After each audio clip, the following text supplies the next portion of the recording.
नमस्कार दोस्तों, इस वीडियो में आप सीटेट अगस्त 2023 जिसके लिए सीबीएसई बोर्ड ने 20 अगस्त 2023 को परीक्षा का आयोजन किया था, उस पेपर के हिंदी पार्ट का कंप्लीट पेपर सॉल्यूशन देखने जा रहे हैं। अगर आप प्रीवियस ईयर शिफ्ट वाइज सभी सब्जेक्ट्स के कंप्लीट पेपर सॉल्यूशन को डिटेल में देखना चाहते हैं तो इस वीडियो के बाद इस वीडियो का डिस्क्रिप्शन जरूर चेक करिएगा। और अगर आप चैनल पर पहली बार विजिट कर रहे हैं तो इसको सब्सक्राइब करते हुए बेल आइकन को प्रेस कर लीजिएगा। चलिए दोस्तों, आज के इस महत्वपूर्ण वीडियो को शुरू करते हैं। पहला प्रश्न आप अपने स्क्रीन पर देख पा रहे होंगे। उस युक्ति का चयन कीजिए जो नीचे दिए गए उदाहरण से मेल खाती है। उदाहरण देखिए क्या दिया गया है। मैं भाषा पर ध्यान रखती हूँ, मैं इस बात का पूरा ध्यान रखती हूँ कि यह सही हो।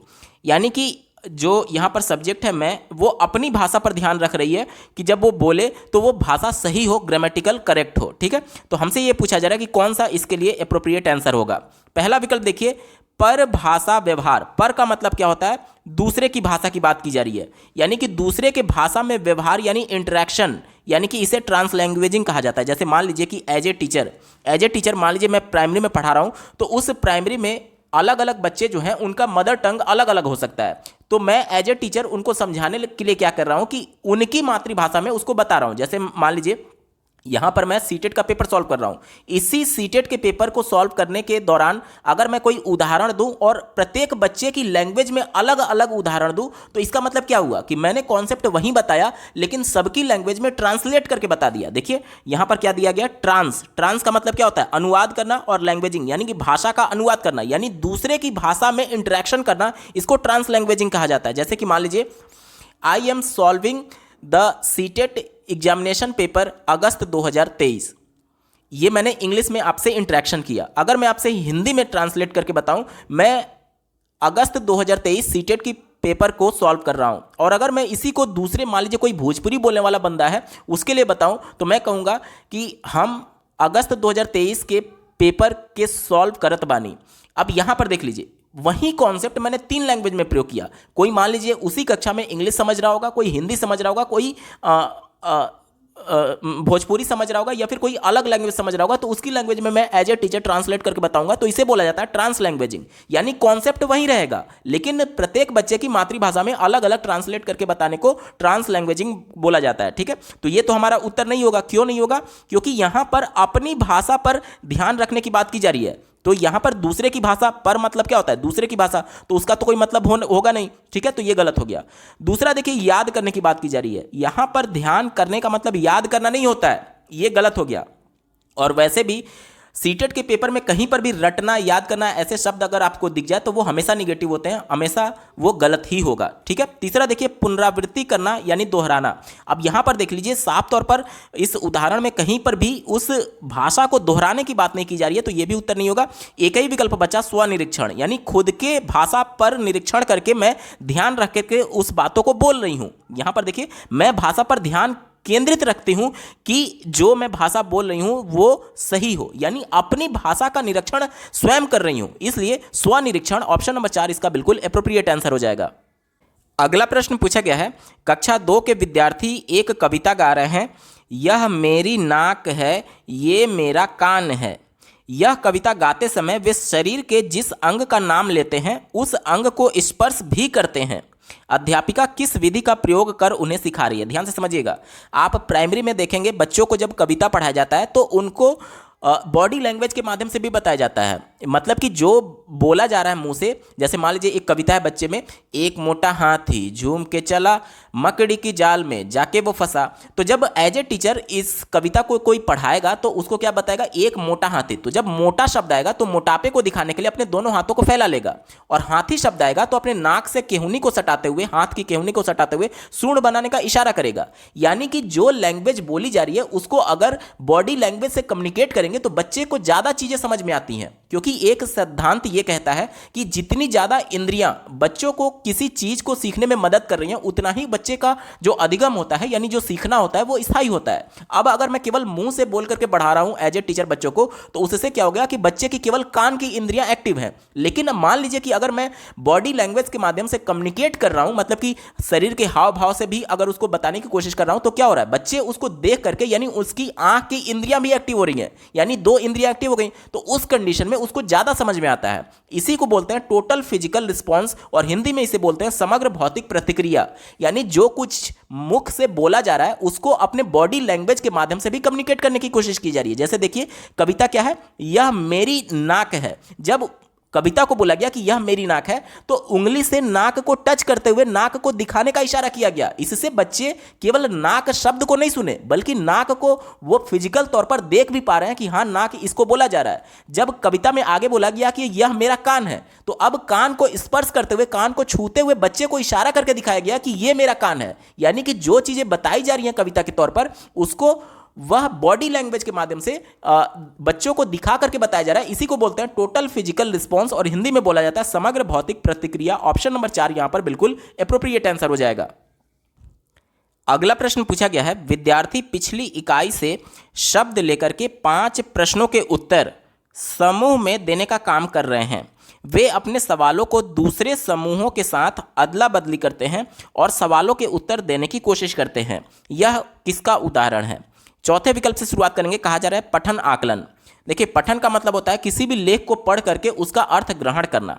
यहां पर बच्चा खुद से पढ़ करके अर्थ तो ग्रहण कर नहीं रहा है, यहां पर क्या है कि वह ग्रुप में काम कर रहा है, ग्रुप में काम कर रहा है। और पठन का मतलब क्या होता है कि पढ़ करके अर्थ ग्रहण करना, यानी ये इंडिविजुअल लेवल पर होता है पठन। क्योंकि आप कोई भी लेख पढ़ेंगे और उसका अर्थ समझेंगे तो आप इंडिविजुअल लेवल पे कर रहे हैं ना, कि आप स्वयं उस लेख को पढ़ रहे हैं और उस पढ़े हुए लेख को पढ़ करके समझ रहे हैं, तो इसे पठन बोलते हैं। तो ये इंडिविजुअल लेवल पे होता है। जबकि यहां पर प्रश्न में क्या ग्रुप की बात की गई है, तो ये तो उत्तर होगा नहीं। तीसरा देखिए, पृष्ठ पोषण यानी फीडबैक की बात की जा रही है। देखिए, इसको भी मैं साथ लेकर के चलूंगा, मैं स्टार लगा रहा हूं, यह भी उत्तर हो सकता है। दूसरा विकल्प देखिए, स्व आकलन बोला जा रहा है। स्व आकलन तब होता जब यहां पर, जैसे कि मान लीजिए आप खुद पढ़ रहे हैं और पढ़ने के बाद से आप उस प्रश्न का जवाब नहीं दे पा रहे हैं, तब यह होता है स्व आकलन। तो यहां पर ग्रुप की बात की जा रही है, तो यहां पर स्व आकलन नहीं होगा। ठीक है, अब हमारे पास बचा एक सहपाठी आकलन और तीसरा वाला विकल्प पृष्ठ पोषण। देखिए, पृष्ठ पोषण जो है, फीडबैक जो है, वो ऑलरेडी इसमें इंक्लूडेड है। कैसे इंक्लूड है, ध्यान से समझिएगा। सहपाठी आकलन में क्या होता है कि आपका जो पीयर है, आपके साथ जो पढ़ने वाला है, आपका हम उम्र जो है, जो आपकी कक्षा में पढ़ रहा है, उसके वो आपका आकलन कर रहा है और आप उसका आकलन कर रहे हैं। तो जाहिर सी बात है, जब वो आपका आकलन करेगा या फिर आप उसका आकलन करेंगे तो आपको फीडबैक तो मिला, यानी फीडबैक वाला तो ऑलरेडी इसमें इंक्लूडेड है। और इससे ज्यादा ब्रॉड सेंस में है ऑप्शन नंबर 1 सहपाठी आकलन। क्यों सहपाठी आकलन? क्योंकि यहां पर बच्चे समूहों में कार्य कर रहे हैं, समूहों में प्रश्नों को पूछ रहे हैं और प्रश्नों का अदला बदली कर रहे हैं। तो यानी कि इससे क्या होगा कि समूह के सभी सदस्य जो हैं वह एक दूसरे का आकलन करने के लिए प्रतिबद्ध होंगे कि मैं इस प्रश्न का उत्तर दे पा रहा हूं या नहीं। ग्रुपिंग में ये चीजें हो रही है, इसलिए सहपाठी आकलन होगा। और साथ ही साथ आकलन करने के बाद से बच्चे को खुद से फीडबैक मिल जाएगा कि मैं चीजों को समझ पा रहा हूं अथवा नहीं। यानी ये फीडबैक किसमें शामिल है? ये ऑलरेडी इस सहपाठी आकलन में शामिल है, इसलिए ये संकुचित हो जाएगा और इसलिए ऑप्शन नंबर 3 अब गलत हो जाएगा और ऑप्शन नंबर 1 ब्रॉड सेंस में यही इसका सटीक जवाब होगा। अगला प्रश्न पूछा गया है, मुझे यह काम बहुत ही पसंद है। जब अध्यापिका मुझे एक कार्ड देती है जिस पर कोई शब्द या वाक्य लिखा होता है, मैं उससे संबंधित अभिनय यानी एक्टिंग करके समूची कक्षा उस शब्द या वाक्य के बारे में अनुमान लगाती है। शिक्षार्थी की प्राथमिकताओं के साथ शिक्षार्थी की टिप्पणी की पहचान कीजिए। ध्यान से समझिएगा, अध्यापिका जो है वो एक कार्ड देती है, उस कार्ड पर कोई शब्द या फिर कोई वाक्य लिखा है और कोई एक बच्चा जो है वो क्या करती है कि उस शब्द या फिर वाक्य को समझाने के लिए एक्टिंग करती है और कक्षा के बच्चे जो हैं उस एक्टिंग को देख करके समझते हैं और बताते हैं कि क्या शब्द लिखा हुआ है या फिर क्या वाक्य लिखा हुआ है। ठीक है, ध्यान से समझ में आ गया। अब हमसे यही पूछा जा रहा है कि ये टिप्पणी को आप किस प्रकार से एक तरीके से इंटरप्रेट करेंगे। चौथे विकल्प से शुरुआत करते हैं। दिया गया है, जब मैं कार्ड से वाक्य को याद करती हूं तो मुझे भाषा अच्छी तरीके से याद रहती है। अब देखिए, याद करना, रटना, ऐसे शब्दों को मैं निगेटिव बताया था, लेकिन चारों विकल्पों में आप देखेंगे तो चारों विकल्पों में आपको याद शब्द दिखेगा, याद करना जैसे शब्द दिखेगा। तो अब ये बात क्लियर हो गई कि निगेटिव होने के बावजूद भी हमारी मजबूरी बन गई कि हमें 4 में से कोई एक विकल्प तो चुनना ही है। इस वजह से यहां पर याद होने के बावजूद भी, मतलब रटना, याद करना जैसे शब्द होने के बावजूद भी हमें इन चारों में से कोई ना कोई एक विकल्प तो चुनना है। चौथे विकल्प से शुरुआत करते हैं। कहा जा रहा है, जब मैं कार्ड से वाक्य को याद करती हूं तो मुझे भाषा अच्छी तरीके से याद रहती है। देखिए, कार्ड से याद करने की बात की जा रही है, जबकि प्रश्न में क्या बोला गया है, वो बच्ची कार्ड से याद नहीं कर रही है बल्कि एक्टिंग कर रही है। तो याद करने वाला तो होगा नहीं, क्योंकि वो एक्टिंग करके दूसरे बच्चों को बता रही थी, जबकि यहां पर चौथे विकल्प में ऐसा कुछ भी मेंशन नहीं किया गया, इसलिए निगेटिव हो गया, हमारा उत्तर नहीं होगा। तीसरा देखिए, जब मैं सुनती हूं तो मुझे भाषा अच्छी तरीके से याद रहती है। अब देखिए यहां पर यह भी विकल्प निगेटिव हो गया। क्यों निगेटिव है? क्योंकि यहां पर सुनने की बात नहीं की जा रही है, यहां पर सुनने की बात नहीं की जा रही है, बल्कि जब वो कार्ड देख करके उसका एक्टिंग करती है, जब कार्ड देख करके उसका एक्टिंग कर रही है, यानी कि गतिविधि में शामिल हो रही है। ध्यान से सुनिए, जब कार्ड देख करके कार्ड पर क्या शब्द लिखा गया है उसको एक्टिंग करके दूसरे कक्षा के बच्चों को बता रही है, यानी कि क्या कर रही है, उस शब्द को लेकर के वो इंटरेक्शन कर रही है, आप कह सकते हैं बॉडी लैंग्वेज के माध्यम से कहीं ना कहीं गतिविधि कर रही है, और इस वजह से यहां पर केवल सुनने की बात कही गई है, तो ये विकल्प निगेटिव हो गया, हमारा उत्तर नहीं होगा। दूसरा देखिए, जब मैं देखती हूं तो मुझे भाषा अच्छी तरीके से याद रहती है, केवल देखने की बात नहीं है, केवल देखने की बात नहीं है, अभिनय की बात है, इसलिए यह विकल्प निगेटिव हो गया। अब हमारे पास एक ही विकल्प बचा, देखिए, जब मैं गतिबोधक तरीके से संलग्न रहती हूं तब मुझे भाषा अच्छी तरीके से याद रहती है। अब देखिए, गतिबोधक तरीके से संलग्न होने का मतलब कि बॉडी लैंग्वेज के माध्यम से कम्युनिकेट करने की कोशिश की जा रही है, यानी अपने बॉडी के पार्ट्स को हिलाने की बात की जा रही है। अभिनय करेंगे, एक्टिंग करेंगे तो कुछ ना कुछ तो अपने जेस्चर्स को, अपने बॉडी लैंग्वेज को, अपने बॉडी के पार्ट्स को हिलाएंगे, यानी कि गति हो रही है। यहां पर गतिबोधक तरीके से संलग्न होने की बात की जा रही है, यानी कि गतिविधि करने की बात की जा रही है, इसलिए ऑप्शन नंबर एक यहां पर सबसे ज्यादा एप्रोप्रिएट है और यही इसका सटीक जवाब हो जाएगा। उम्मीद करता हूं आपको अच्छे ढंग से समझ में आया होगा। अगला प्रश्न पूछा गया है, निम्नलिखित कथनों को पढ़िए और सही विकल्प का चयन कीजिए। यहां पर देखिए एक स्टेटमेंट दिया गया और दूसरा रीजन दिया गया है, और दोनों को पढ़ करके हमें सही विकल्प का चयन कर लेना है। पहले स्टेटमेंट को पढ़िए, देखिए क्या दिया गया है। विद्यालय में प्रवेश करने वाले सभी बच्चे अपनी आयु के अनुसार भाषा के सक्षम प्रयोगकर्ता होते हैं। यह तो बात बिल्कुल सही है। प्री प्राइमरी में कक्षा नर्सरी में भी अगर बच्चा जाता है 3+ एज का, 3 साल का बच्चा होने के बावजूद भी उसके पास अपनी लैंग्वेज होती है, जो कि उसने अपने माता पिता से, अपने परिवार के सदस्यों से इंटरेक्शन करके भाषा को अर्जित किया है, यानी लैंग्वेज सीखा हुआ है। वही बात यहां पर बोली जा रही है कि विद्यालय में प्रवेश करने वाले सभी बच्चे अपनी आयु के अनुसार भाषा के सक्षम प्रयोगकर्ता होते हैं, यानी ये बात तो बिल्कुल सही हो गई। कोई ना कोई लैंग्वेज तो बच्चा जानता है और अपनी एज के अनुसार उस भाषा का प्रयोग करना जानता है, उस भाषा को सुन करके वो समझ सकता है, उस भाषा में वो बोल सकता है, भले ही मान लीजिए भोजपुरी ही क्यों ना हो, लेकिन एटलीस्ट वह अपनी आयु के अनुसार भाषा का प्रयोग तो कर पा रहा है। ठीक है, तो ये विकल्प बिल्कुल सही है। ऑप्शन जो स्टेटमेंट ए है वो सही है। तर्क देखिए क्या दिया जा रहा है, भाषिक और सांस्कृतिक विविधता के कारण वे अपनी योग्यता का प्रदर्शन नहीं कर पाते हैं। यह विकल्प निगेटिव है। कैसे, ध्यान से समझिएगा। भाषिक यानी कि प्रत्येक बच्चे की मदर टंग अलग अलग हो सकती है। मान लीजिए कि यूपी का कोई सरकारी विद्यालय है, उसमें मान लीजिए उड़ीसा का कोई बालक आया हुआ है तो वो उड़िया लैंग्वेज में बात करेगा, कोई पंजाब से आया हुआ है तो पंजाबी लैंग्वेज में बात करेगा। मान लीजिए वो हिंदी नहीं जानता है, तो मान लीजिए कोई बिहार का लड़का है और हिंदी में बात नहीं कर पा रहा है और पहली बार स्कूल गया है तो वो भोजपुरी में मान लीजिए बात कर रहा है, तो उस कंडीशन में कहा जा रहा है कि भाषिक और सांस्कृतिक विविधता, सांस्कृतिक विविधता मतलब कि जैसे केरल का संस्कृति अलग है, पंजाब का संस्कृति, अब ऐसा नहीं बोल रहा हूं कि बिल्कुल ही अलग है, लेकिन थोड़ा बहुत आप अलग समझ सकते हैं यूपी की तुलना में। ठीक है, तो सांस्कृतिक और भाषिक विविधता यानी कि संस्कृति भी उसकी थोड़ी बहुत अलग है और भाषा तो बिल्कुल ही अलग है। कहा जा रहा है कि इसके कारण वे अपनी योग्यता का प्रदर्शन नहीं कर पाते हैं। यह विकल्प निगेटिव है। कैसे निगेटिव है? क्योंकि बहुभाषिकता एनसीएफ 2005 एक संसाधन के तौर पर देखती है। बहुभाषिकता यह कहता है कि कोई भी बच्चा चाहे किसी भी मदर टंग का प्रयोग क्यों ना कर रहा हो, स्टार्टिंग में उसको उसकी मदर टंग का प्रयोग करने दिया जाए और धीरे धीरे वह विद्यालय के लैंग्वेज के संपर्क में आएगा तो विद्यालय का जो औपचारिक भाषा है उसे सीखेगा और अन्य भाषाओं के संपर्क में आने से अन्य भाषाओं को सीखेगा। यानी कि लैंग्वेज और जो सांस्कृतिक विविधता होती है वो कभी भी बैरियर नहीं है, क्योंकि एनसीएफ ये कहता है कि उसको उसकी ही मातृभाषा में, उसके ही मदर टंग में बोलने का मौका दिया जाएगा। तो फिर लैंग्वेज यहां पर बैरियर कहां रह गया? इस वजह से यह विकल्प निगेटिव हो गया, हमारा उत्तर नहीं होगा। यानी ए सही है और आर गलत है। दिए गए विकल्प में देखिए ऑप्शन नंबर 4 में इसी की बात की गई है, ए सही है परंतु आर गलत है। ऑप्शन नंबर 4 इसका बिल्कुल एप्रोप्रिएट आंसर हो जाएगा। अगला प्रश्न पूछा गया है, कक्षा 5 का मंजीत अपने अध्यापक से अलग शैली में बातचीत करता है, अपने मित्रों से कुछ अलग तरीके से बातचीत करता है और 1-2 वर्षीय बच्चे से कुछ अलग तरीके से बातचीत करता है। इसका तात्पर्य यह हुआ कि मंजीत जानता है कि सामाजिक स्थितियों में भाषा का प्रयोग किस तरह से करना है। भाषा के इस गुण को किस रूप में जाना जाता है? देखिए, जब आप अपने दोस्तों से बात करते हैं तो आपका लैंग्वेज अलग होता है, तू तड़ाक वाले भाषा में आप बात कर सकते हैं। आप अपने माता पिता से बात करते हैं तो उनके लिए आप इस प्रकार के शब्दों का प्रयोग नहीं करेंगे, या फिर जब आप अपने टीचर से, अपने अध्यापक से बात करते हैं तो इस प्रकार के लैंग्वेज का, भाषा का प्रयोग नहीं करते हैं। तो ये सामाजिक तौर पर आप भाषा का प्रयोग अलग अलग तरीके से करते हैं। कौन से बंदे से आप सामने से बात कर रहे हैं उसके अनुसार आप भाषा का चयन करते हैं। यानी कि ये किस प्रकार का गुण जाना जाएगा भाषा का, तो ये उपयोगितावादी गुण जाना जाएगा। मतलब कि आप किसके लिए भाषा का उपयोग कर रहे हैं। जैसे कि अपने से छोटे बच्चे के लिए भाषा का उपयोग कर रहे हैं तो उसको आप प्यार वाली भाषा के माध्यम से इंटरेक्शन करते हैं। आप अपने हम उम्र के साथ बातचीत कर रहे हैं तो वहाँ पर दोस्तों के साथ थोड़ा सा तू तड़ाक वाली भाषा का आप प्रयोग कर सकते हैं।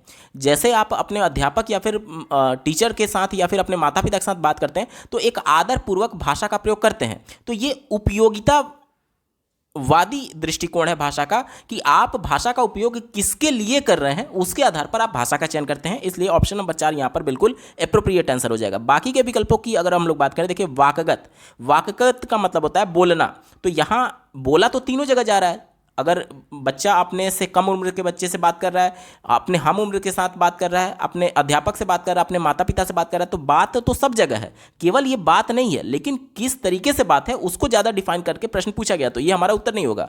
प्रकृतिवादी दिया गया तो ये भी उत्तर नहीं होगा। अर्थगत दिया गया है, यानी कि उसका अर्थ निकलने के सेंस में कि जो बोला जा रहा है उसका क्या अर्थ है, तो ये भी इंपॉर्टेंट नहीं है। उस भाषा का प्रयोग किसके संदर्भ में किया जा रहा है, उस भाषा का प्रयोग किसके लिए किया जा रहा है, इसी को बोलते हैं उपयोगितावादी। ऑप्शन नंबर 4 सटीक उत्तर होगा। अगला प्रश्न पूछा गया है, एक मां ने इस बात की ओर ध्यान दिया कि उसकी बच्ची कभी कभी ऐसे शब्द बोल जाती है जो ना तो उसने कभी किसी वयस्क से सुने हैं और ना ही अपने भाई बहनों से सुने हैं। इस बात को लेकर वह भ्रमित है क्योंकि उसका मानना है कि बच्चे अपने परिवार और आसपास के परिवेश में लोगों का अनुकरण करके भाषा को सीखते हैं। उसका यह मत किससे प्रतिध्वनित या फिर मेल खाता है। यानी कि देखिए, प्रश्न में अलग टाइप से प्रश्न पूछा गया। प्रश्न में यह बताया गया है कि जो उसकी बच्ची है वो क्या करती है कि ऐसे शब्दों का प्रयोग करती है जो कि उसने कहीं भी नहीं सुना है, ना तो अपने भाई बहनों से, ना तो अपने परिवार में किसी सदस्य से उसने सुना है। लेकिन उसकी जो माता है वो ये मानती है कि बच्चे वही चीज़ बोलते हैं जो कि अपने परिवार में या फिर आसपास के लोगों के माध्यम से जो शब्द सुने रहते हैं उसी का अनुकरण करते हुए वो भाषा को सीखते हैं। तो ये हमसे पूछा जा रहा है कि उसकी माँ का जो ये मानना है कि बच्चे अपने परिवार के लोगों से, अपने परिवेश के लोगों से भाषा को सीखते हैं, यह किस से मेल खाता है, तो ये व्यवहारवाद से मेल खाता है। व्यवहारवाद में क्या होता है कि इंटरेक्शन के माध्यम से, यानी जिस प्रकार से वो व्यवहार कर रहा है, इंटरेक्शन कर रहा है, जिस प्रकार से वह लोगों के साथ परिवेश में या फिर अपने परिवार में, अपने माता पिता के साथ, अपने दोस्तों के साथ, अपने हम उम्र के साथ जिस प्रकार से व्यवहार कर रहा है उसी प्रकार से वह भाषा का अनुकरण करता है। ये कौन मानता है? ये व्यवहारवाद मानता है। ऑप्शन नंबर 3 इसका बिल्कुल सटीक जवाब हो जाएगा। बाकी के विकल्पों की अगर हम लोग बात करें, देखिए पहला दिया गया बहुभाषावाद। बहुभाषावाद का मतलब क्या होता है कि एक से ज़्यादा लैंग्वेज का प्रयोग करना। जैसे आपने बहुभाषिकता पढ़ी होगी, एनसीएफ 2005 के माध्यम से इसको इंट्रोड्यूस किया गया था। इसमें यह बताया गया था कि कक्षा में अलग अलग मातृभाषा का प्रयोग करने वाले बच्चे हो सकते हैं, तो वहाँ पर बहुभाषावाद का प्रयोग किया जाता है कि उन सबको उनकी मातृभाषा में बोलने का अवसर दिया जाएगा। क्योंकि एनसीएफ के साथ साथ राष्ट्रीय शिक्षा नीति भी ये कहता है कि बच्चे को उसकी मातृभाषा में ही पढ़ाया जाना चाहिए। लेकिन मान लीजिए एक कक्षा में 10 मातृभाषा बोलने वाले अलग अलग टीचर हैं, तो एज ए बच्चे हैं, 10 मातृभाषा में बोलने वाले अलग अलग बच्चे हैं। जैसे मान लीजिए एक ही विद्यालय में कोई उड़ीसा का बालक आ गया, कोई पंजाब का बालक आ गया, कोई केरल का बालक आ गया, कोई बिहार का, कोई यूपी का, तो सबकी लैंग्वेज अलग होगी। अब एज ए टीचर उनके लिए भी रिस्ट्रिक्शन है कि वो कितनी मातृभाषा के बारे में जानेंगे। तो बहुभाषिकता ये कहती है कि बच्चों को तो उनकी मातृभाषा का प्रयोग करने दीजिए, और धीरे धीरे वह विद्यालय के संपर्क में आएंगे तो विद्यालय की औपचारिक भाषा सीखेंगे और अन्य भाषाओं के संपर्क में आने से अन्य भाषाओं को सीखेंगे। तो इसे बोलते हैं बहुभाषावाद, यानी एक से ज़्यादा भाषा का जहाँ पर प्रयोग किया जाएगा। अब यहाँ पर देखिए, प्रश्न में एक से ज़्यादा भाषा का प्रयोग नहीं करने के लिए नहीं बोला जा रहा है, बल्कि ऐसे शब्दों का प्रयोग करने के लिए बोला जा रहा है जो कि उसने नहीं सुना है। अब वो शब्द उसी भाषा से भी हो सकते हैं जो कि उसके परिवार के लोग बोलते हैं। जैसे मान लीजिए हिंदी भाषा का प्रयोग किया जा रहा है उनके परिवार के या फिर आसपास के परिवेश के लोगों के द्वारा, और हिंदी भाषा में मान लीजिए कुछ नए शब्द हैं जो कि उस परिवार ने कभी प्रयोग नहीं किए या फिर उस बच्ची ने कभी उस परिवार में नहीं सुने, उस परिवेश में नहीं सुने, लेकिन अगर वो उसे बोल पा रही है तो वो बहुभाषावाद नहीं होगा। वो तो हिंदी भाषा में ही प्रयोग करिए लेकिन शब्द अलग थे, इसलिए बहुभाषावाद यहाँ उत्तर नहीं हो सकता है। दूसरा देखिए सहजवाद की बात की जा रही है, प्रकृतिवाद, तो ये भी यहाँ पर उत्तर नहीं होगा। और चौथा दिया गया रचनावाद, रचनावाद भी यहाँ पर उत्तर नहीं होगा। ठीक है, क्यों नहीं होगा? क्योंकि रचनावाद में क्या होता है कि बच्चे जो होते हैं वह अपने से स्वयं शब्दों का सृजन करते हैं। यहाँ पर देखिए हमसे प्रश्न ये पूछा जा रहा है कि उनकी जो माता थी, माँ है, वो जो समझती हैं उसके अनुसार प्रश्न पूछा गया। उनकी माँ ये मानती हैं कि बच्चे अपने परिवार में और आसपास के परिवेश में जो शब्द सीखते हैं उसी का अनुकरण करके सीखते हैं। अनुकरण किस में आता है? अनुकरण व्यवहारवाद में आता है। इसलिए ऑप्शन नंबर 3 व्यवहारवाद इसका बिल्कुल सटीक जवाब हो जाएगा। ये माँ के पर्सपेक्टिव से ये प्रश्न पूछा गया था। अगर बच्चे के पर्सपेक्टिव से ये प्रश्न पूछा जाता तब रचनावाद हो सकता था, क्योंकि बच्चे ने अपने क्रिएटिविटी का प्रयोग करके नए शब्द का प्रयोग किया। ठीक है, तो ये प्रश्न जो था वो माँ के पर्सपेक्टिव से पूछा गया है, इस वजह से व्यवहारवाद यहाँ पर सटीक उत्तर होगा। अगला प्रश्न पूछा गया है, कौशलों के उस समूह को क्या कहेंगे जो बच्चे औपचारिक पठन निर्देश शुरू करने से पहले विकसित कर लेते हैं और जो बाद में अकादमिक कौशलों के लिए बुनियाद प्रदान करता है? ध्यान से समझिएगा, कहा यह जा रहा है कि जब बच्चा औपचारिक तरीके से विद्यालय में पढ़ना शुरू कर रहा है उससे पहले वो कौशल क्या कहलाएंगे जो कि बच्चे ने सीख लिया है और जो उसको एकेडमिक स्किल सीखने के लिए बाद में बुनियाद यानी कि एक पिलर का काम करता है।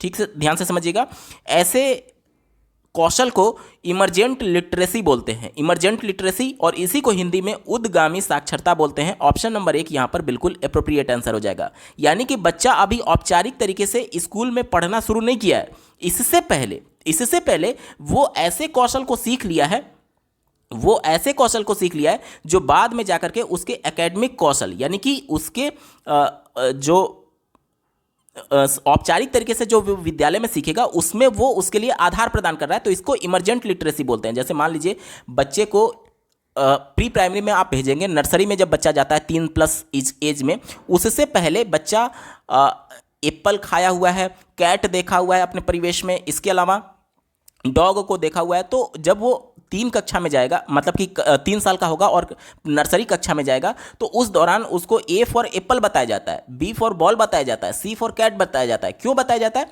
क्योंकि उसने अपने परिवेश में कुछ ऐसे कौशल को पहले ही अर्जित कर लिए हैं कि औपचारिक तरीके से पढ़ना सीखने से पहले ही वो कौशल उसने हासिल कर लिया है। वो सेब को पहले से जानता है, वो कैट को पहले से जानता है, वो डॉग को पहले से जानता है। यानी कि उस कौशल को जो उसने जान लिया है औपचारिक तरीके से, यानी विद्यालय जाने से पहले, उसको आधार बना करके, यानी देखिए उसको बुनियाद बना करके वह अकादमिक कौशल यानी एकेडमिक स्किल को डेवलप कर रहा है। तो इसे ही हम लोग बोलते हैं उद्गामी साक्षरता, जिसे अंग्रेजी में इमरजेंट लिटरेसी बोला जाता है। ऑप्शन नंबर 1 सटीक जवाब हो जाएगा।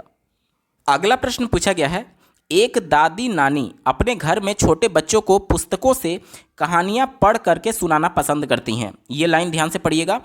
बच्चे क्या कर रहे हैं? बच्चे पढ़ नहीं रहे हैं, बल्कि बच्चे कहानियों को सुन रहे हैं, क्योंकि दादी नानी पुस्तकों से कहानियों को पढ़ करके सुनाना पसंद करती हैं। यानी दादी नानी किताब से पढ़ रही हैं और बच्चों को सुना रही हैं, यानी बच्चे यहाँ पर क्या कर रहे हैं? सिर्फ कहानी को सुन रहे हैं। आगे पढ़िए। इस तरह से वह उन्हें पुस्तकों एवं नए विचारों से परिचित करवाती हैं और बच्चे भी इस प्रक्रिया में सक्रिय रूप से संलग्न रहते हैं। इस तकनीक को किस रूप में जाना जाता है?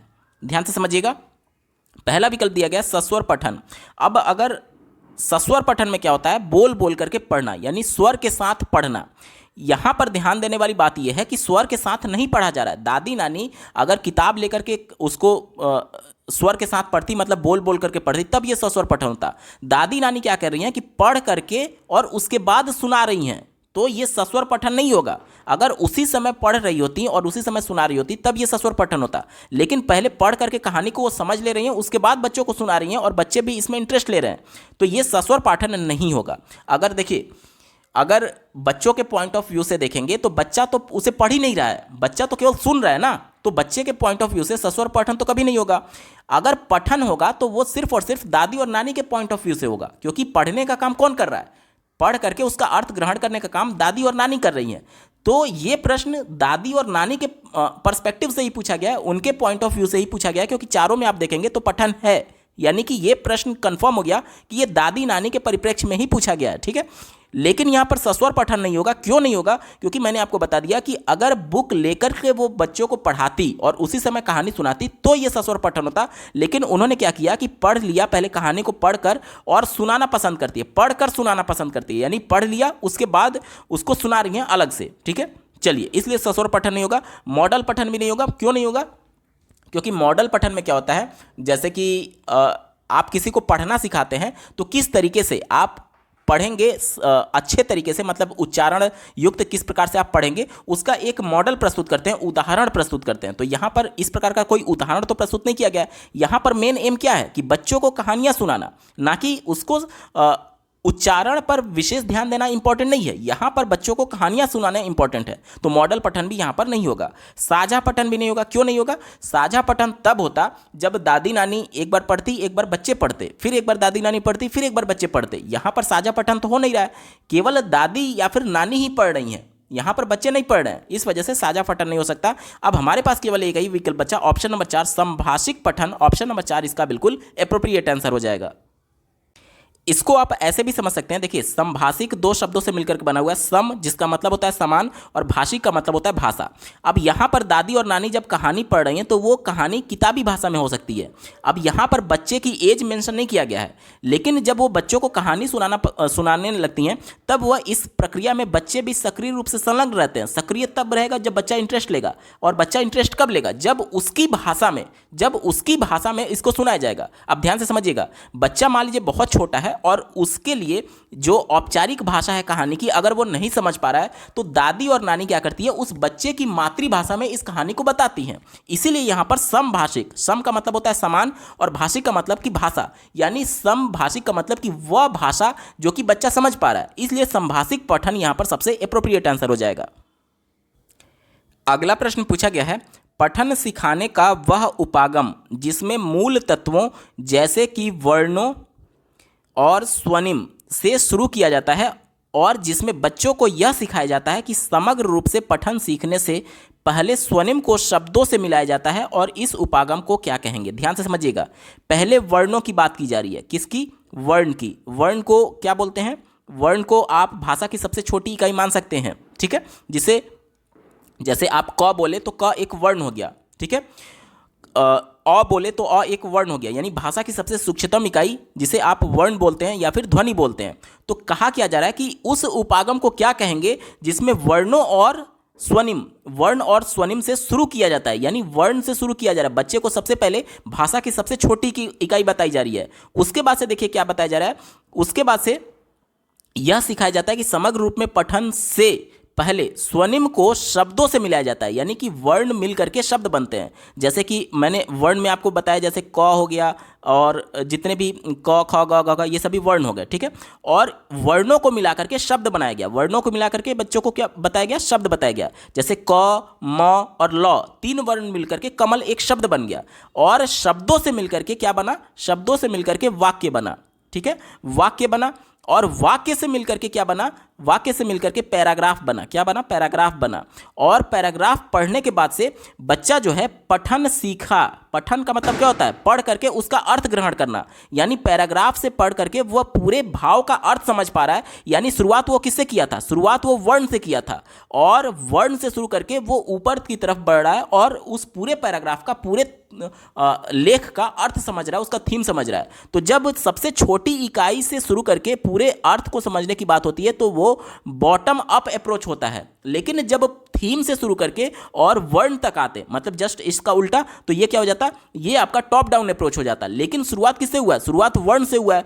तो वर्ण देखिए सबसे नीचे है, और उसके बाद से शब्द बना, उसके बाद से वाक्य बना, उसके बाद से पैराग्राफ बना, और पैराग्राफ को पढ़ करके वो पूरा पठन सीख रहा है, यानी कि पढ़ करके उसका अर्थ ग्रहण कर रहा है। तो ये कौन सा अप्रोच हो जाएगा? ये बॉटम टू अप, यानी कि नीचे से ऊपर। बॉटम का मतलब होता है नीचे और अप का मतलब होता है अप, यानी नीचे से ऊपर की ओर वो चीजों को सीख रहा है। इसीलिए इसे बोलेंगे अधोमुखी, बॉटम अप उपागम। अधोमुखी यानी बॉटम अप अप्रोच कह सकते हैं, या फिर अधोमुखी उपागम कह सकते हैं। ऑप्शन नंबर 3 सटीक उत्तर होगा। अगले प्रश्न में एक स्टेटमेंट दिया गया है और दूसरा रीजन दिया गया है, और दोनों को पढ़ करके हमें सही विकल्प का चयन कर लेना है। पहले स्टेटमेंट को देखिए क्या बोला गया है। ध्वन्यात्मक वर्तनी के प्रयोग से सही वर्तनी लिखना सीखने की योग्यता मंद पड़ जाती है। ध्वन्यात्मक वर्तनी कहने का मतलब कि ध्वनि मतलब कि बोल करके वर्तनी यानी स्पेलिंग या फिर उच्चारण, जैसे कि आप अंग्रेजी में बोलेंगे, जैसे मान लीजिए एप्पल बोला गया तो एप्पल के स्पेलिंग की बात की जा रही है APPLE, और अगर आप हिंदी में बोलेंगे तो उसके उच्चारण की बात की जा रही है, जैसे कमल हो गया तो क म ल, इस प्रकार से, ठीक है। तो वहीं बोला जा रहा है कि ध्वन्यात्मक वर्तनी के प्रयोग से सही वर्तनी लिखना सीखने की योग्यता मंद पड़ जाती है। अब मान लीजिए कि मैं आपको एप्पल बोल करके बता रहा हूँ APPLE, तो क्या इससे आप वर्तनी यानी स्पेलिंग लिखने में आपकी गति धीमे पड़ेगी?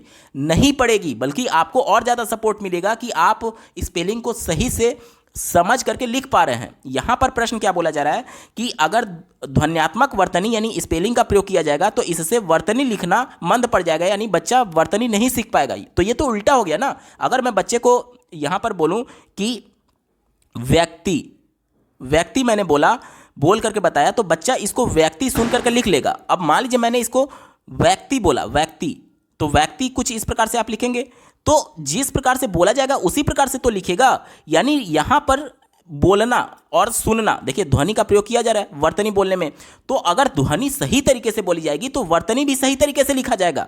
वही बात यहां पर बोला जा रहा है कि वर्तनी के प्रयोग से सही वर्तनी लिखना मंद पड़ जाती है, जबकि मंद नहीं पड़ती है, बल्कि इससे बच्चे को सपोर्ट मिलता है सही ध्वनि को लिखने में। तो ये तो बात बिल्कुल निगेटिव हो गया, तो हमारा उत्तर नहीं होगा। यहां तक क्लियर हो गया। इसी का उदाहरण ले सकते हैं, जैसे मैंने ध्वनि व्यक्ति बोला तो देखिए व्यक्ति सुन करके बच्चा सही से लिख सकता है, लेकिन अगर इसी को गलत तरीके से बोला गया, व्यक्ति बोल दिया गया, तो बच्चे इस प्रकार से लिख देंगे, ठीक है। यानी लिखने के लिए सुनना बहुत इंपॉर्टेंट है कि क्या वर्ड है, और उसके लिए ध्वन्यात्मक वर्तनी का प्रयोग करना चाहिए, जबकि विकल्प में उल्टा बोला गया इसलिए निगेटिव हो गया, ठीक है। चलिए तर्क देखिए क्या बोला गया कि जब बच्चे पारंपरिक वर्तनी के स्थान पर अपनी आविष्कृत वर्तनी का प्रयोग करते हैं तब यह सही वर्तनी लिखने की उनकी योग्यता को मंद नहीं करता है। यह भी बात बिल्कुल सही है। क्या है इसका मतलब कि देखिए बच्चे पारंपरिक वर्तनी का प्रयोग नहीं कर रहे हैं, बल्कि अपनी आविष्कृत यानी अपनी खुद क्रिएटिविटी का प्रयोग करके शब्दों को उच्चारित कर रहे हैं। तो इससे क्या होगा कि वह शब्दों को और अच्छे तरीके से सीख पाएंगे, क्योंकि बच्चा खुद सक्रिय है उस शब्दों को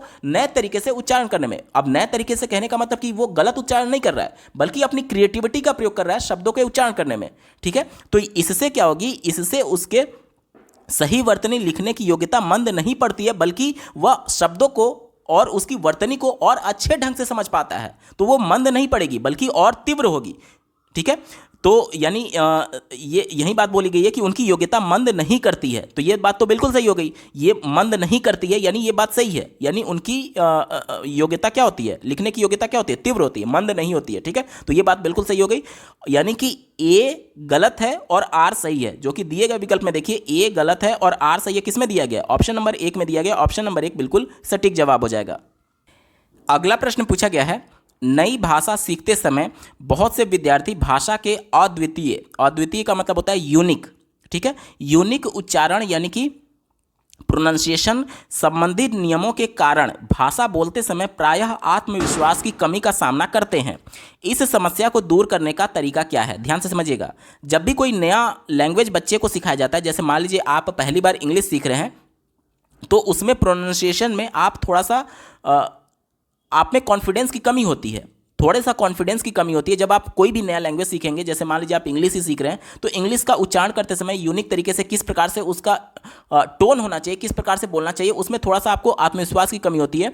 तो इसको दूर करने के लिए क्या करना चाहिए? तो जितना ज़्यादा बच्चे को उस भाषा में बोलने का मौका दिया जाएगा, उतना ही उसका कॉन्फिडेंस बढ़ेगा। यानी कि जिस भाषा को बच्चे को सिखाना है, नई भाषा में ज़्यादा से ज़्यादा बच्चे को इंटरेक्शन करने का, बोलने का मौका दिया जाना चाहिए। इसी को ध्यान में रखते हुए उत्तर ढूंढेंगे। पहला विकल्प दिया गया है, जब जब उन्हें समस्या आए उनकी गलती में सुधार किया जाए। तो केवल गलती में सुधार करने से नहीं होगा, इससे होगा क्या कि देखिए गलती में तो आप सुधार कर देंगे, इससे अब जैसे मान लीजिए कि इंग्लिश बहुत बच्चों का बहुत अच्छा होता है, वो ग्रामेटिकल चीज़ों को बहुत अच्छे तरीके से समझ पाते हैं, लेकिन जब बोलने की बारी आती है तो उसमें थोड़ी सी हिचकिचाहट होती है, आत्मविश्वास की कमी हो जाती है। तो बच्चा तो ग्रामेटिकली सही तरीके से जान रहा है, तो गलती संभव है कि वो करे भी या फिर ना भी करे। तो गलती सुधारना यहां पर इंपॉर्टेंट नहीं है। इंपॉर्टेंट ये है कि बच्चे को ज़्यादा से ज़्यादा मौका दिया जाए कि आप उस नई भाषा में इंटरेक्शन करिए जो कि आपको सीखना है, ना कि उसकी गलती की बात की जाए। क्योंकि बच्चा ग्रामेटिकल बहुत स्ट्रांग होते हैं, बहुत सारे बच्चे लिखने में बहुत अच्छे होते हैं अंग्रेजी,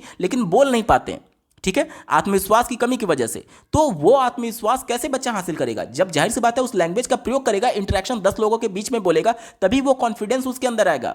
उसको आप केवल गलती सुधार करके उसमें कॉन्फिडेंस नहीं ला सकते जब तक कि बच्चे को मौका नहीं दिया जाएगा बोलने के लिए। तो ये विकल्प निगेटिव हो गया, हमारा उत्तर नहीं होगा। दूसरा देखिए, बच्चे कक्षा में सस्वर वाचन करें। अब देखिए, सस्वर वाचन कहने का मतलब क्या होता है कि आप बुक लिए और बुक से बोल बोल करके पढ़ दिए। अब कोई नया लैंग्वेज बच्चे को सिखाना है तो नया लैंग्वेज, देखिए भाषा के 4 कौशल होते हैं, सुनना, बोलना, पढ़ना और लिखना। इसमें आपने केवल बच्चे के एक भाषा का प्रयोग किया। वाचन मीन्स होता है बोलना, यानी बच्चे के केवल एक कौशल का प्रयोग किया, जबकि 3 कौशल को आप इग्नोर कर दे रहे हैं। यहां पर बच्चे को नई भाषा सीखना है, नई भाषा सीखने में 4 कौशल आएंगे, यहां पर केवल एक कौशल की बात की जा रही है, इसलिए यह निगेटिव हो जाएगा। निगेटिव इसलिए भी क्योंकि बच्चा उस बुक को देख करके तो पढ़ ही लेगा, उसका प्रयोग अपने से कर पा रहा है या नहीं, खुद से मौलिक तरीके से उसके अंदर से उस नई भाषा में विचार आ रहे हैं या नहीं, ये इंपॉर्टेंट है। यहां पर बुक देखकर तो कोई भी बच्चा पढ़ लेगा, जिसे भाषा थोड़ा बहुत भी अगर उसकी नॉलेज है तो वो बच्चा बुक देख करके पढ़ लेगा, लेकिन अपने मौलिक विचारों को उस नई भाषा में एक्सप्रेस कर पा रहा है या नहीं, ये इंपॉर्टेंट है। इसलिए दूसरा विकल्प निगेटिव हो गया। चौथा देखिए, काउंसलर के साथ विशेष वाक थेरेपी सत्र आयोजित किए जाएं और ड्रिल के माध्यम से अभ्यास किया जाए। ड्रिल क्या होता है? एक ही चीज को बार बार रिपीट करना। यानी कि मान लीजिए बच्चे को कोई नई लैंग्वेज सिखानी है, इंग्लिश ही सिखाना है, तो उसको क्या कहा जा रहा है? बच्चे एक ही चीज को बार बार प्रैक्टिस कर रहे हैं, रटे जा रहे हैं। तो भाषा का प्रयोग का मतलब ये थोड़ी है कि आप उसको रट करके उगल दें, नहीं। आप अपने मौलिक विचारों, जैसे मान लीजिए आपने कहीं पर भाषण देने के लिए तो उस भाषा को रट लिया, अब अपने आप को जब एक्सप्रेस करने का मौका आएगा तब तो आप रटे रटाए चीजों को बोल रहे थे, आप अपने मौलिक विचार, क्रिएटिव विचार को कहां एक्सप्रेस कर पा रहे हैं उस भाषा में। इसलिए ड्रिल जो शब्द होता है वो हमेशा निगेटिव होता है। अब हमारे पास केवल एक ही विकल्प बचा, कक्षा में ऐसे खेलों जैसे गतिविधियों का प्रयोग किया जाए जिसमें मौखिक अंतःक्रिया अधिक हो। मैंने यही आपको बोला था कि वह भाषा का प्रयोग करने का अवसर जितना ज़्यादा बच्चे को मिलेगा उतना ही वह भाषा में पारंगत होगा। मौखिक अंतःक्रिया का मतलब ओरली बच्चा इंटरेक्शन कर रहा है, कम्युनिकेशन कर रहा है, एक दूसरे से बातचीत कर रहा है। इसमें बच्चे का जो हिचकिचाहट था, जो उसका कॉन्फिडेंस था, जो कॉन्फिडेंस की कमी थी, वो दूर होगी और बच्चे में आत्मविश्वास बढ़ेगा और इसलिए वो नई भाषा को बोलने में सक्षम बनेगा। ऑप्शन नंबर 3 बिल्कुल एप्रोप्रिएट है, यही इसका सटीक जवाब होगा। अगला प्रश्न पूछा गया है, कक्षा 3 की अध्यापिका अपने शिक्षार्थियों को नई शब्दावली से परिचित करवा रही है। निम्नलिखित में से कौन सा नई शब्दावली सीखने का प्रभावशाली तरीका है? देखिए, यहाँ पर बच्चों को नए वर्ड्स सिखाए जा रहे हैं, नई वोकेबलरी सिखाई जा रही है, नई शब्दावलियों के बारे में बच्चे को बताया जा रहा है।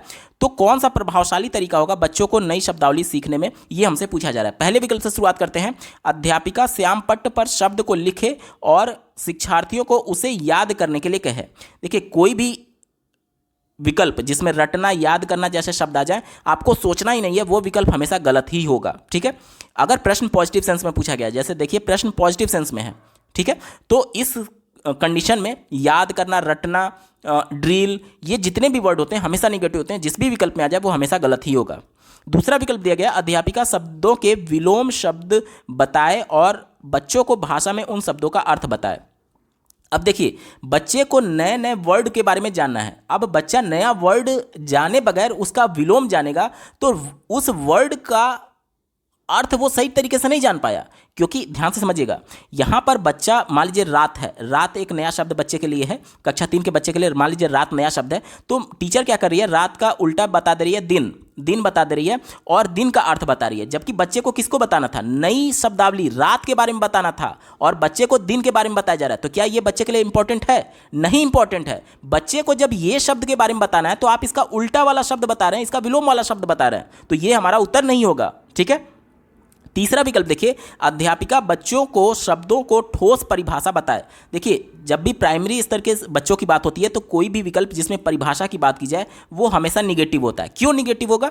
क्योंकि देखिए, अगर बच्चे का मेंटल लेवल प्राइमरी लेवल पर ऐसा होता है कि वह चीज़ों को खेल के माध्यम से, गतिविधि के माध्यम से सीखते हैं, और परिभाषा क्या होता है कि परिभाषा बच्चे के मेंटल एज के हिसाब से एप्रोप्रिएट नहीं होता है। इसमें बच्चे को कुछ क्रिएटिव तरीके से नया चीज़ सीखने का मौका नहीं मिलता है। वो उस परिभाषा को समझने में अक्षम होता है। अगर उसको आप खेल के माध्यम से इंटरेस्टिंग वे में बताएंगे तभी वो उसमें इंटरेस्ट लेगा, तभी वो तत्पर रहेगा सीखने के लिए। परिभाषा तो उसके किताब में ऑलरेडी लिखी गई है, तो वो कहाँ किताब पढ़ रहा है, उसमें इंटरेस्ट जगाना होगा। इसीलिए राष्ट्रीय शिक्षा नीति ये कहती है कि बच्चे को खेल के माध्यम से, कहानियों के माध्यम से सिखाया जाएगा, क्योंकि बच्चे खेल में और कहानियों में इंटरेस्ट लेते हैं। और जब बच्चा उत्सुक होगा चीज़ों को सीखने के लिए, तब वो तत्परता के नियम के हिसाब से, थॉर्नडाइक के तत्परता के नियम के हिसाब से चीज़ों को सीखने के लिए एक तरीके से खुद प्रेरित होगा। तो परिभाषा प्राइमरी स्तर के बच्चों के लिए हमेशा निगेटिव होगा, कभी भी हमारा उत्तर नहीं होगा। अब हमारे पास केवल एक ही विकल्प बचा, देखिए, अध्यापिका स्थिति विशेष के अनुसार उस शब्द का अर्थ समझाने की कोशिश करे।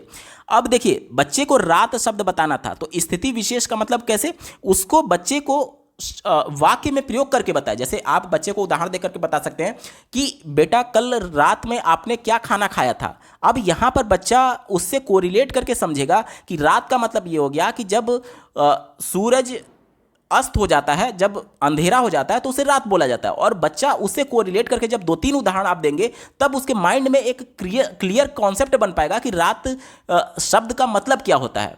तो इस तरीके से देखिए, जब भी आप कोई नया लेख पढ़ते हैं और कोई नया वर्ड आपके सामने आया, तो उस नए वर्ड को आप क्या करते हैं, पूरे कॉन्टेक्स्ट के रेफरेंस लेते हुए उस नए शब्द का अर्थ समझने की कोशिश करते हैं। वही बात यहाँ पर भी हो रही है। रात बच्चे के लिए मान लीजिए नया शब्द आ गया, तो उस आपको एक ऐसा माहौल बनाना होगा जिसमें रात शब्द का प्रयोग किया गया हो। वहीं बोला गया है स्थिति विशेष, एक माहौल बनाने की बात की जा रही है जिसमें रात शब्द आए, और उस माहौल के का हेल्प लेते हुए आपको बच्चे को इस नए वर्ड रात शब्द को एक्सप्लेन करना है। वहीं यहां पर बात की गई है। ऑप्शन नंबर 4 बिल्कुल अप्रोप्रिएट है, यही इसका सटीक जवाब होगा।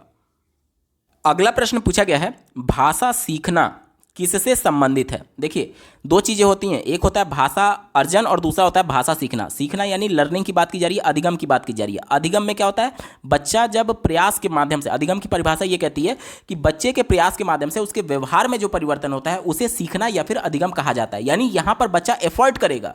और अर्जन में क्या होता है, बच्चा अपने कॉन्शस माइंड से एफर्ट नहीं कर रहा होता है, लेकिन सीखने के लिए बच्चे का कॉन्शस माइंड से एफर्ट करना जरूरी है। जैसे मान लीजिए आपने जब अपनी फर्स्ट लैंग्वेज सीखी थी, जब आपका परिवार में जन्म हुआ था, मान लीजिए आप भोजपुरी बोलना अपने माता पिता से या फिर परिवार के सदस्यों से सीखे थे, तो क्या आपके माता पिता आपको भोजपुरी का ग्रामर पढ़ाए थे तब आपने भोजपुरी सीखा था? नहीं, ऐसा नहीं था। आपके माता पिता जिस प्रकार से बोल रहे थे उसी प्रकार से आपने उनका अनुकरण करते करते भोजपुरी भाषा को बोलना सीखा। लेकिन आप इंग्लिश को देखिए, इंग्लिश क्या आप इसी प्रकार से सीखे हैं? नहीं, इंग्लिश आप विद्यालय में जाकर के इंग्लिश ग्रामर के रूल पढ़ें, अल्फ़ाबेट पढ़ें और सभी नियमों को पढ़ने के बाद आपने इंग्लिश को सीखा है। तो जब आपने औपचारिक तरीके से विद्यालय में जाकर के कॉन्शस माइंड होकर के उस लैंग्वेज को सीखा, तो वो भाषा सीखना बोला जाएगा, लैंग्वेज लर्निंग बोला जाएगा, भाषा अधिगम बोला जाएगा। लेकिन जो भाषा आपने बिना कॉन्शस माइंड के अपने परिवार के सदस्यों से इंटरेक्शन के माध्यम से सीखी है, उसे भाषा अर्जन बोला जाता है। तो भाषा सीखना के बारे में पूछा गया तो अर्जन तो बिल्कुल भी नहीं होगा, पहला दूसरा विकल्प ऐसे ही कट हो गया। इसके बाद से चौथा बोला गया है उत्पाद। उत्पाद का मतलब क्या होता है? प्रोडक्ट। देखिए, भाषा सीखना, भाषा जैसे आप मान लीजिए मार्केट गए और मैगी लेकर के आए, तो मैगी क्या है? एक प्रोडक्ट है। आप डायरेक्टली मैगी खरीद लिए, लेकिन आप क्या भाषा को डायरेक्टली खरीद सकते हैं?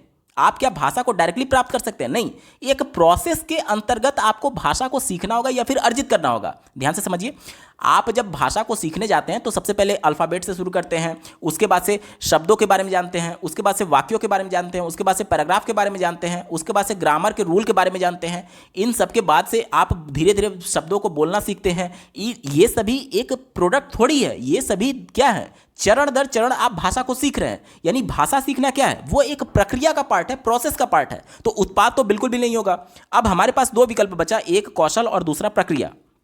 देखिए, भाषा सीखना हमसे बोला जा रहा है, भाषा सीखना। तो भाषा सीखना जो है, भाषा के 4 कौशल होते हैं, सुनना, बोलना, पढ़ना और लिखना। अब भाषा को आप सीख कैसे पाएंगे? जब आप चारों कौशल में माहिर होंगे, जब आप चारों कौशल पर पारंगत पालेंगे, तभी आप भाषा को सीख सकते हैं। तो ये जो प्रक्रिया वाली पार्ट है, ये कौशल में ऑलरेडी इंक्लूडेड है। जैसे कि आप किसी भी कौशल की बात करेंगे, सुनना, तो सुनना में भी प्रोसेस होता है। और आप लिखना, तो लिखने के भी कई चरण होते हैं। जैसे बच्चे को मान लीजिए क लिखना सिखाया जाएगा, तो डायरेक्टली बच्चा ऐसे क लिखना नहीं सीखता है। पहले बच्चे को गोला बनाना सिखाया जाएगा, अर्ध गोला बनाना सिखाया जाएगा, खड़ी लाइन, पड़ी लाइन। आपने अगर डीएलएड और बीएड किया होगा तो इसमें ये सभी चीज़ें बताई जाती हैं कि किस प्रकार से बच्चे को लिखना सिखाया जाता है। तो बच्चा डायरेक्ट क नहीं सीख रहा है, बल्कि लिखना क्या है? लिखना भाषा का एक कौशल है। 4 कौशल सुनना, बोलना, पढ़ना और लिखना में से एक कौशल लिखना है। अब इस लिखने के लिए भी उसको प्रक्रिया का उपयोग करना पड़ रहा है, यानी कई चरणों से होकर के गुजरना पड़ रहा है। यानी जो प्रक्रिया है, प्रोसेस है, वो ऑलरेडी इंक्लूडेड है किसमें? कौशल में। इसलिए प्रक्रिया यहां पर थोड़ा संकुचित हो जाएगा और ब्रॉड सेंस में ऑप्शन नंबर 1 कौशल यहां पर बिल्कुल एप्रोप्रिएट आंसर हो जाएगा। उम्मीद करता हूं आपको अच्छे से समझ में आया होगा। अगले प्रश्न में देखिए मिलान करने के लिए बोला जा रहा है। यहाँ पर पठन के तरीके दिए गए, जैसे कि अनुमान लगाना, निष्कर्ष निकालना, संदर्भ से जोड़ करके अर्थ निकालना, गहन पठन करना और पाठ्य वस्तु के संयोजन की पहचान करना। अब इस पठन के तरीकों को यहाँ पर देखिए पाठक को क्या करना चाहिए, मतलब उसमें क्या होता है, इस पठन के तरीके में क्या होता है, ये बोला गया है। अब हमें मिलान करना है। जैसे देखिए पहला विकल्प क्या दिया गया है, लेखक कैसे लिखते हैं, इसके आधार पर यह सुनिश्चित करना चाहिए कि लेखक क्या महसूस करते हैं। दूसरा देखिए, अपरिचित शब्दों को समझने के लिए पाठ्य सामग्री के कुछ हिस्सों की मदद लेनी चाहिए। जैसे मान लीजिए आपने पूरा एक लेख पढ़ा, उसमें कुछ अपरिचित शब्द यानी नए शब्द आपको मिल गए, तो नए शब्दों का अर्थ आप कैसे समझते हैं? पूरे लेख के रेफरेंस में उस नए शब्द का मीनिंग आप क्या करते हैं? उस नए शब्द के मीनिंग के बारे में आप क्या करते हैं? वो अर्थ जोड़ करके उस नए शब्द का मीनिंग निकालते हैं। इससे पहले वाले प्रश्न में आपने देखा था, यही तो मैंने कॉन्सेप्ट आपको बताया था कि मान लीजिए कोई नया शब्द आ गया किसी पैराग्राफ में, तो नया शब्द का अर्थ मान लीजिए आपको नहीं पता है, लेकिन पूरे पैराग्राफ के रेफरेंस में, पूरे पैराग्राफ से जोड़ करके और जब आप अर्थ निकालेंगे तो नए शब्द का आप अनुमान लगा सकते हैं। तो यहाँ पर देखिए ऑप्शन नंबर सी में यही कहा गया है, संदर्भ से जोड़ करके अर्थ निकालना। तो सी का क्या हो जाएगा? 2 हो जाएगा। ये कंफर्म हो गया। तीसरा देखिए क्या बोला जा रहा है, शीर्ष कथन या प्रस्तावना पर ध्यान देते हुए यह देखना चाहिए कि सूचनाएं किस तरह से संरचित की गई हैं। ठीक है। इसके बाद से देखिए अगर आप यहाँ पर सूचनाएं किस तरीके से संरचित की गई हैं, यानी कि सूचनाओं को किस प्रकार से प्लान किया गया, संयोजित किया गया है। संरचित करने का मतलब कि किस प्रकार से ऑलरेडी उसको जोड़ा गया है एक दूसरी सूचनाओं से। तो इस प्रकार से आप देख सकते हैं यहाँ पर संयोजन की बात की गई है, तो डायरेक्टली इससे आप अंदाजा लगा सकते थे, यानी ई का कौन सा हो जाएगा? ई का हो जाएगा आपका तीसरा वाला हो जाएगा। ठीक है। इसके बाद से देखिए चौथा दिया गया, पाठ्य वस्तु में भाषा किस तरह से प्रयोग किया गया है, इस पर ध्यान केंद्रित करना। ठीक है। और पांचवा देखिए, पाठ्य सामग्री किस बारे में है, यह जानने के लिए शीर्षकों और चित्रों का प्रयोग करना चाहिए। अब शीर्षक और चित्रों का प्रयोग करके आप क्या करेंगे? शीर्षक और चित्रों का प्रयोग करने की बात की जा रही है। देखिए ध्यान से समझिए क्या बोला जा रहा है। कहा जा रहा है पाठ्य सामग्री किस बारे में है, यह जानने के लिए शीर्षकों और चित्रों का प्रयोग करना। यानी शीर्षक और चित्र का प्रयोग करके क्या कर रहे हैं आप? अनुमान लगा रहे हैं। यानी ए का क्या हो जाएगा? ए का आपका हो जाएगा 5वां हो जाएगा। अब देखिए बाकी के 2 विकल्प अगर आप जोड़ने में अक्षम भी हैं तो भी मोर देन सफिशियंट ये हो जाएगा अगर 3 विकल्प आपने चुन लिया। जैसे देखिए ए का पांचवा किस किस में दिया गया है? केवल एक ही में दिया गया है, दूसरे में। बाकी देखिए बी का हमने अभी टिक नहीं किया है। मान लीजिए आपको कन्फ्यूजन है, आपने टिक नहीं किया, लेकिन सी वाला देखिए, सी वाला 2 है, तो देखिए ये भी सेटिस्फाई कर रहा है, ये भी सेटिस्फाई कर रहा है। इसके अलावा देखिए ई वाला का ऑप्शन क्या है? ई वाले का ऑप्शन 3 है, देखिए इसको भी सेटिस्फाई कर रहा है। यानी ये कंफर्म हो गया, हमारा उत्तर क्या हो जाएगा? बी हो जाएगा। यानी इसके हिसाब से निष्कर्ष निकालने का मतलब क्या था? निष्कर्ष निकालने का मतलब बी का क्या था? पहला वाला, यानी कि लेखक कैसे लिखते हैं, इसके आधार पर यह सुनिश्चित करना चाहिए कि लेखक क्या महसूस कर रहे हैं। यानी आप निष्कर्ष निकाल दिए कि हाँ लेखक ने क्या महसूस किया था और उसने क्या लिखा है। और डी वाला देखिए गहन पठन के बारे में बात की गई है, तो गहन पठन के बारे में क्या दिया गया है? विकल्प के अनुसार चौथा दिया गया, यानी ये वाला। यानी देखिए पाठ्य वस्तु में भाषा का किस तरीके से प्रयोग किया गया है, इस पर ध्यान केंद्रित करना चाहिए। आप ध्यान केंद्रित कर पा रहे हैं, यानी कि पाठ्य वस्तु को गहनता से पढ़ रहे हैं, डीपली पढ़ रहे हैं। ऑप्शन नंबर 2 यहां पर बिल्कुल एप्रोप्रिएट आंसर हो जाएगा। उम्मीद करता हूं आपको अच्छे ढंग से समझ में आया होगा। दोस्तों प्रश्न संख्या 106 से 114 तक दिए गए पैराग्राफ पर आधारित पूछा गया है। पैराग्राफ के प्रश्नों को सॉल्व करने की सबसे अच्छी विधि ये होती है कि सबसे पहले आप पैराग्राफ के प्रश्नों को देखिए, उसके बाद आप पैराग्राफ को जब पढ़ेंगे तो तुरंत आपको उसका उत्तर क्लिक करेगा। और कुछ प्रश्न ऐसे होते हैं जिसको सॉल्व करने के लिए पैराग्राफ पढ़ने की आवश्यकता ही नहीं होती है, तो वहां पर आपका समय बच जाता है। जैसे कि देखिए डायरेक्टली हम लोग प्रश्नों पर चलते हैं। इस पर आधारित पहला प्रश्न पूछा गया है, गद्यांश के अनुसार सबसे धन्यवाद कहने का कारण नहीं है। क्या पूछा गया है? गद्यांश के अनुसार सबसे धन्यवाद कहने का कारण नहीं है। तो ये जब हम लोग पूरा पैराग्राफ पढ़ेंगे तभी इसका उत्तर मिल सकता है। दूसरा देखिए, हर बुराई अज्ञान के अंधकार में फैलती है से क्या तात्पर्य है। तीसरा देखिए, सुख दुख का कारण क्या है। चौथा देखिए क्या पूछा गया है, गद्यांश के अनुसार प्रायश्चित के साथ साथ मानव को क्या करना चाहिए। चौथा देखिए, मन की कोठरी को स्वच्छ रखें से तात्पर्य क्या है। और इस पर आधारित 5वां प्रश्न आप अपने स्क्रीन पर देखिए क्या पूछा गया है, जीवन का मुख्य लक्ष्य क्या है। छठा प्रश्न देखिए, स्वार्थ का विलोम क्या है। अब ये एक ऐसा प्रश्न है, क्या इसको सॉल्व करने के लिए आपको पैराग्राफ पढ़ने की आवश्यकता है? नहीं है। तो डायरेक्टली आप इस प्रश्न को सॉल्व कर सकते हैं और आपका पैराग्राफ पढ़ने में समय नहीं जाएगा। स्वार्थ का विलोम क्या हो जाएगा? निस्वार्थ हो जाएगा, यानी ऑप्शन नंबर 1 इसका बिल्कुल सटीक जवाब है। इसके बाद से देखिए अगला प्रश्न क्या पूछा गया है, मानवीय शब्द में प्रत्यय है। देखिए कोई भी शब्द अगर आप उसका प्रत्यय ढूंढेंगे तो उसके बहुत आसान तरीके होते हैं। कोई भी शब्द से जब आप प्रत्यय हटाते हैं तो वो एक मूल शब्द बनना चाहिए जिसका अपना अर्थ हो। तो मानवीय में मूल शब्द क्या है? मानव है। और इसमें प्रत्यय क्या जुड़ा हुआ है? देखिए बड़ी ई की मात्रा है, बड़ी ई यानी कि ये, और अंत में क्या है? यह है, यानी कि ये मूल शब्द हो गया और ये आपका प्रत्यय हो गया। तो इसमें प्रत्यय क्या हो जाएगा? ऑप्शन नंबर 3 देखिए ई ये जुड़ा हुआ है, तो ऑप्शन नंबर 3 इसका बिल्कुल सटीक जवाब हो जाएगा। इसके बाद से देखिए अगला प्रश्न देखिए क्या पूछा गया, कौन सा शब्द युग्म समूह से भिन्न है। पहला देखिए शुद्ध अशुद्ध, तो ये दोनों एक दूसरे के अपोजिट है। सुख दुख ये भी एक दूसरे के अपोजिट है। ज्ञान अज्ञान ये भी एक दूसरे के अपोजिट है। तो ये तीनों तो एक समान है, जबकि हमसे क्या बोला गया? भिन्न वाला बोला गया है। तो ये तीनों तो हमारा उत्तर होगा नहीं। अब हमारे पास केवल एक ही विकल्प बचा, अंधकार और अंधेरा। ये एक दूसरे के अपोजिट नहीं है बल्कि समानार्थी शब्द है, इसलिए ये बाकी के 3 विकल्पों से भिन्न है, इसलिए ये वाला हमारा सटीक जवाब हो जाएगा। अब देखिए बिना पैराग्राफ को पढ़े हमने 3 प्रश्नों को सॉल्व कर लिया। ये फायदा होता है बिना पैराग्राफ पढ़े डायरेक्टली प्रश्नों को पढ़ने का। और बाकी के प्रश्नों को सॉल्व करने के लिए हमें हिंट मिल चुका है कि हमें पैराग्राफ में ढूंढना क्या है। तो अब आपका माइंड सीधे वही क्लिक करेगा पैराग्राफ पढ़ते समय जो कि आपके प्रश्न पूछे गए थे। चलिए अब जल्दी से पैराग्राफ को पढ़ लेते हैं। अपने स्वार्थ या संस्कृति के कारण सामान्य व्यवहार में हम कितनी ही बार सबसे धन्यवाद बोलते हैं। ठीक है, यहां पर देखिए संस्कृति, स्वार्थ और व्यवहार की बात की गई है। ठीक है, धन्यवाद बोलने वाला एक प्रश्न पूछा गया था, ध्यान रखिएगा। तो यह कृतज्ञता सिर्फ उन्हीं तक सीमित क्यों? हमें मानव जन्म देने वाले ईश्वर के लिए और जलवायु, भोजन, ऊर्जा जैसे बहुत सारे उपहार देने वाली प्रकृति के लिए भी क्यों नहीं? हम ईश्वर से संवाद करें कि वह हमारे हृदय में पवित्रता, सद्गुणों, आगे पढ़िए, पवित्रता सद्गुणों के प्रकाश को आलोकित करे। दुखों के कारण तो हमारे विकार हैं, बुराइयां हैं। एक प्रश्न पूछा गया था दुखों का कारण क्या है? तो विकार और बुराइयां हैं। हर बुराई अज्ञान के अंधकार में फैलती है, प्रकाश होते ही उसका सामर्थ्य खत्म हो जाता है। सुख दुख दोनों ही हमारे कर्मों के फल हैं। हमें समझना चाहिए कि बिना दुख भोगे सुख नहीं पाया जा सकता है। मानवीय पुरुषार्थ करते रहें, मन की कोठरी को स्वच्छ रखें, जहां जरूरत हो प्रायश्चित भी अवश्य करें।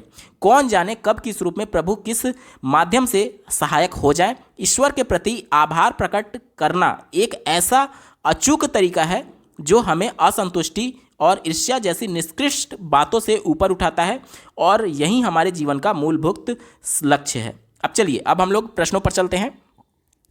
इस पर आधारित जो पहला प्रश्न आप अपने स्क्रीन पर देख पा रहे होंगे, पूछा गया है गद्यांश के अनुसार सबसे धन्यवाद कहने का कारण नहीं है। देखिए प्रश्न पैराग्राफ पढ़ते समय मैंने आपको स्वार्थ बताया था, संस्कृति बताया था और स्वभाव बताया था, तो ये तीनों तो मेंशन किया गया, तो ये तीनों तो हमारा उत्तर नहीं होगा। एक ही विकल्प बचा, दया, वहां पर मेंशन नहीं किया गया था, तो यही हमसे पूछा गया था। तो दया ऑप्शन नंबर 1 यहां पर बिल्कुल सटीक जवाब हो जाएगा। अगला प्रश्न देखिए, हर बुराई अंधकार में फैलती है से क्या तात्पर्य? तो पहला देखिए अज्ञानी व्यक्ति बुराइयां फैलाता है, तो ये विकल्प गलत है, क्योंकि जो ज्ञान लिया हुआ व्यक्ति है वो भी बुराई फैला सकता है अगर उसका इंटेंशन हो। तो यहां पर केवल अज्ञानी रिस्पॉन्सिबल नहीं है, ज्ञानी भी रिस्पॉन्सिबल है, लेकिन अज्ञानता की वजह से ज्यादा लोग बुराई फैलाते हैं।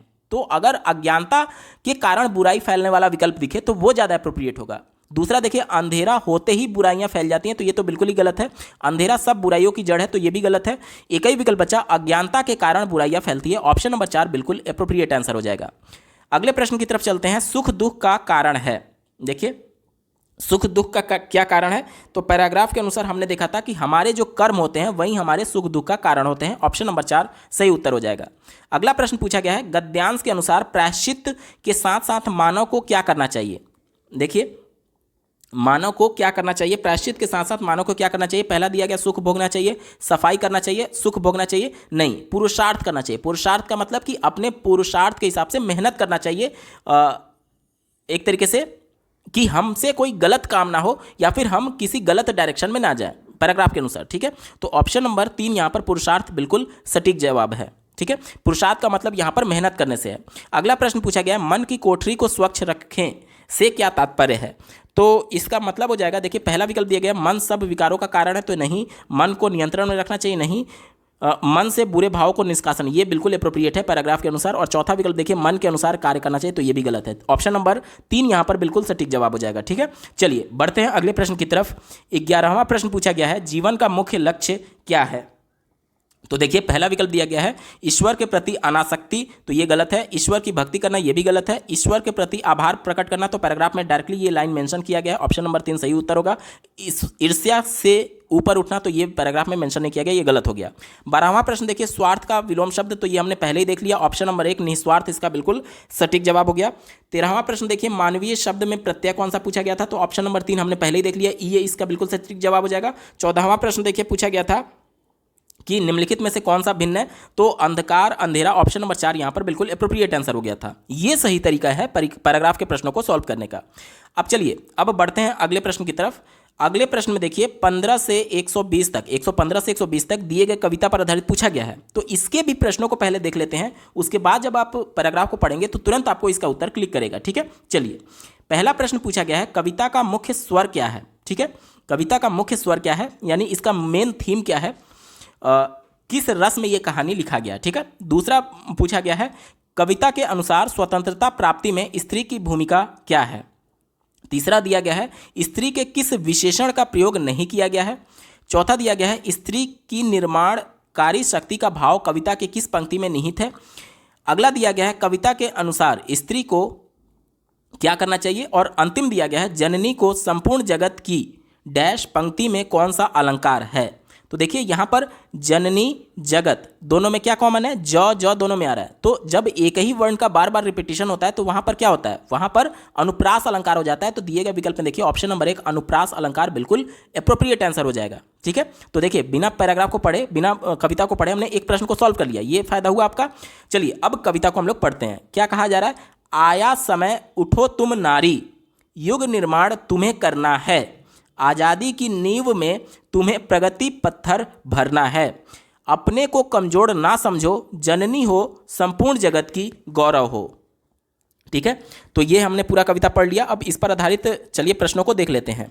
इस पर आधारित जो पहला प्रश्न पूछा गया है 115 नंबर का, देखिए क्या पूछा गया है, कविता का मुख्य स्वर क्या है। तो कविता का मुख्य स्वर गौरव गाथा। तो गौरव गाथा अलग अलग तरीके से हो सकता है, पुरुषों के गौरव गाथा की बात हो सकती है, महिलाओं की हो सकती है, देश के गौरव गाथा की बात हो सकती है। तो यहाँ पर स्पेसिफिक महिलाओं की बात की गई है, तो गौरव गाथा तो सबके लिए हो सकता है ना, तो ये गलत हो गया।